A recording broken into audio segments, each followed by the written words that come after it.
Family discussion. என்னங்க director sir உங்கள் ஃபேமிலியில் எரர் அப்படின்னா, ஒரு சில எரர் தான் அப்படியே ஒரு கிட்டத்தட்ட ஒரு 50,000 பேர் அப்படிலாம் கிடையாது. முதலாவது வெள்ளச்சி, எங்கள் தாத்தா சின்னன்னு ஒருத்தர் இருந்தார், மேஸ்திரி தான். ஆனால் ஒரு வைப்ரேஷனில் ஒரு லிமிட்டை தாண்டி ஒரு அவ்வளோதான் இறைவனடி சேர்ந்துட்டார். அடுத்து ஒரு விதமான ஒரு சுதந்திரத்தில் அந்த திலகவதி மறுபடியும் கேரக்டர் ஸ்கெச்சஸ் டேமேஜஸ், அவங்க ஒரு ஓஎஸ் ஒரு சாஃப்ட்வேர் இருக்குது. அந்த மம்தா ஸ்ரீலாம் எப்படின்னு ஒரு 3-4 வருஷமாவது ஆகும். அதுக்கப்புறம் தான் என்ன எதுன்னு தோதாகும். அதுக்குள்ளேயே ஒரு அவசரம் அப்படின்றதும்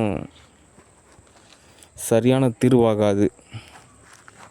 ஓகே, அதனால் ஓரளவு பதம் பக்குவம் அப்படின்றது அவசியம்.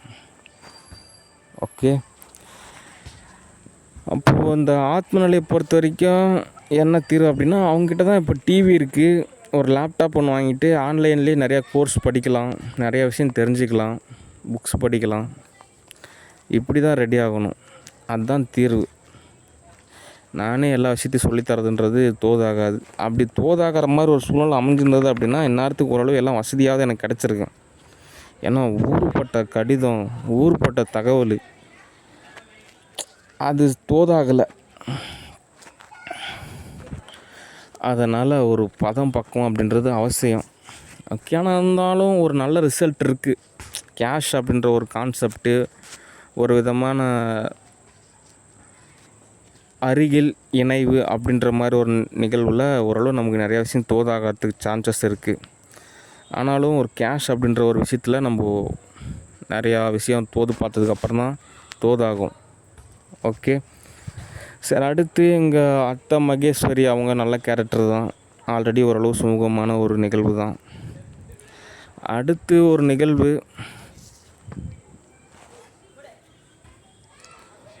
இந்த யூடியூப்பர் ஒருத்தன் பண்ண வேலையால் ஒரு டாஸ்க்கை கம்ப்ளீட் பண்ணுறன்ற பேரில் ஒரு எரர் ஏற்படுத்திட்டான்.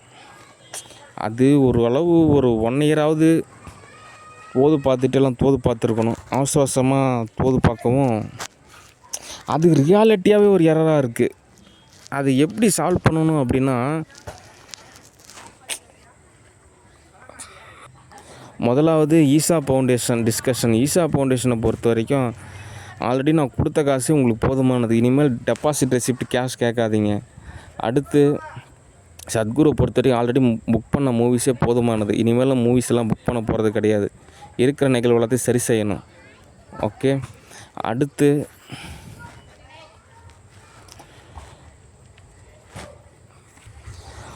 ஒரு சில துரோகமான செயலெல்லாம் இருக்குது. ஆனால் அது எல்லாமே நம்ம ஒரு நாகரிகமான முறையில் கடந்து போகணும். ஓகே, அதை வந்துட்டு நம்ம ஒரு இஷ்யூவாக எடுத்துகிட்டு போகிறதுன்றது நிறையா டேமேஜஸ் ஏற்படுத்தும். ஓகே, அதனால்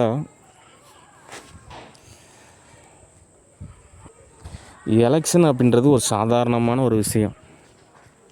ஓகே, ஒரு நபரை தேர்ந்தெடுக்கிற மாதிரியான ஒரு இயல்பான ஒரு அரசாங்க திருவிழா மாதிரி. ஆனால் இந்த மாதிரி நாங்கள் ஊருக்கு வரோங்க அப்படிங்க இப்படிங்க தோது பார்க்கறதுன்றது தோதாகாது. அதெல்லாம் ஒரு ஆணவ நிலை தான். ஓகே, நாங்கள் அப்படிங்க இப்படிங்க அப்படிலாம் கிடையாது.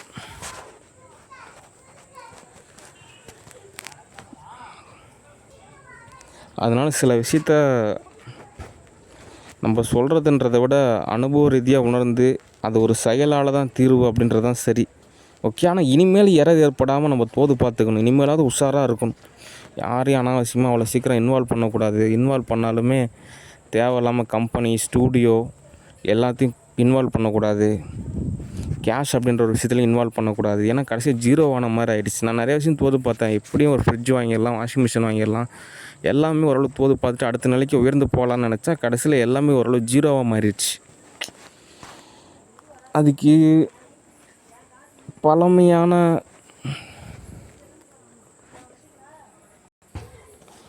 ஒரு பகை உணர்வு கூட இருக்கலாம். ஆனாலுமே சுமூகமாக தான் ஒவ்வொரு விஷயத்தையும் சால்வ் பண்ணணும். ஒரு சேதாரம் ஏற்பட்டுருச்சு அப்படின்னா அதை எவ்வளோ சுமூகமாக சால்வ் பண்ண முடியுமோ அந்தளவுக்கு நம்ம ஓரளவு பதமாக எல்லாத்தையும் சால்வ் பண்ணணும். ஓகே.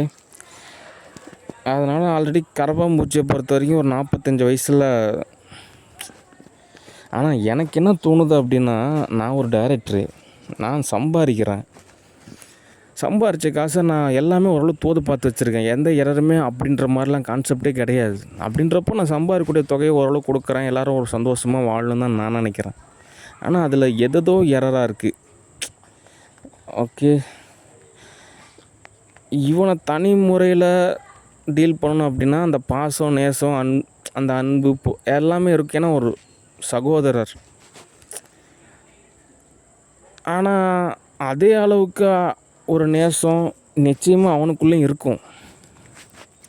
ஆனால் ஏதோ ஒரு காமவியல் நிகழ்வாலேயோ அல்லது ஏதோ ஒரு உந்துதலாலேயோ அல்லது ஏதாவது ஒரு நிகழ்வாலேயோ அது மறுக்கப்படுது, அது பகையாக்கப்படுது, ஒரு எதிர்ப்புறமாக திரும்புகிற மாதிரி கூட இருக்கலாம். ஆனால் இது எப்படி நான் உங்களுக்கு சொல்லி புரிய வைக்கணும் அப்படின்னா,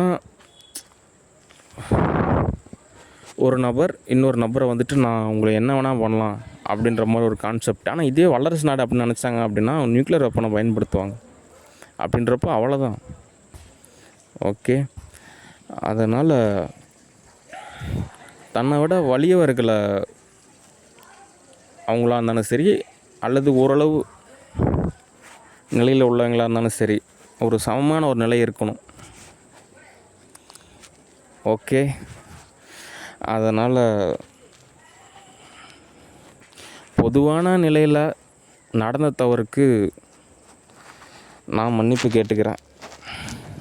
இனிமேலும் ஃபேமிலி சார்பாக எந்த எரரும் ஏற்படாது. ஓகே. இப்போ எனக்கு ஒருத்தர் ஒய்ஃபாக இருக்காங்க அப்படின்றப்ப நான் எல்லாமே சொல்லி புரிய வச்சுருவேன். இப்படி தான் நடந்துக்கணும், இப்படி தான் பதமாக இருக்கணும் அப்படின்ற மாதிரி. ஆனால் அந்த கரப்பான்பூச்சி இன்ஸ்ட்ரக்ஷன் சொல்லாமல் போயிட்டான். அதாவது எப்படி எப்படி நடந்துக்கணும் என்ன எதுன்னு அவன் சொல்லாமல் போகவும் அது எரராக மாறிடுச்சு. ஆனால் இருந்தாலும் ஒரு சமாதானமான ஒரு தீர்வு அப்படின்றது தான் சரி. ஓகே. இப்போ எனக்கு கேஷ் கிடைக்கிறப்ப நான் தனியாகவே வீடு பார்த்துட்டு போயிடுவேன். ஓகே. ஏதோ தேவைன்னா கேஷ் கொடுத்துக்குவேன். ஏதோ ஒரு விசேஷம்னா வந்து கலந்துக்குவேன். அவ்வளோதான். ஓகே. அதாவது இருக்கிறது ஒரு வீடா, அண்ணனை துரத்தி விட்டால் தம்பிக்காரன் தான் எல்லாத்துக்கும் நிர்வகிச்சுக்கலாம் அப்படின்ற மாதிரி நினைக்கிறாங்க. ஆனால் நான் அடுத்தடுத்த வெளிநாட்டுக்கெலாம் போகணும், அங்கேருந்து வெவ்வேறு கிரகங்களுக்கு போகணும் அப்படின்ற மாதிரிலாம் எனக்கு கான்செப்ட் இருக்குது.